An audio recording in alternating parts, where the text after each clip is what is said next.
আজকে তৈরি করলাম অল্প একটু আলু ভাজা, একদম ছোট ছোট করে কেটে নিয়েছি কাঁচা লঙ্কা দিয়ে। করলাম কলমি শাক ভাজা, লঙ্কা দিয়েছি, আবার ভাজা লঙ্কা দিয়েও খাবো।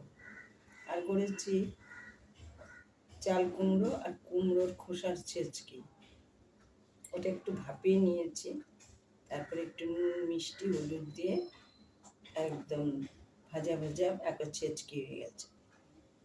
আর মাছের ঝোল, আর মাছটা নুন হলুদ লঙ্কা দিয়ে ভেজে তারপরে আলু আর ডাঁটা দিয়েছি।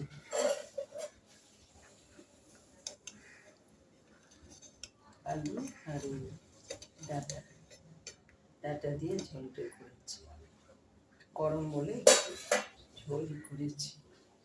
আচ্ছা, জিরে আর কালো জিরা ফোড়ন দিলাম, তারপরে আলু আর ভাপানো আলু আর ডাঁটাটা দিয়ে দিলাম, একটু ভাজা ভাজা করে লঙ্কা হলুদ দিলাম, দিয়ে কষে গেল মশলা, তারপরে ঝোল দিলাম, ঝোল দিয়ে আর মাছটা ছেড়ে দিলাম, একটু মাথাও আছে, সব দিয়ে একসঙ্গে করেছি ঝোলটা।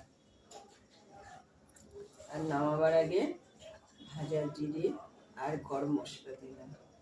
ভালো লাগলে লাইক করুন, শেয়ার করুন, সাবস্ক্রাইব করুন, একটু কমেন্টস করুন, কেমন লাগলো আমার পাশে একটু থাকুন, একটু সাবস্ক্রাইব করুন। ভিডিওটা শেষ করুন।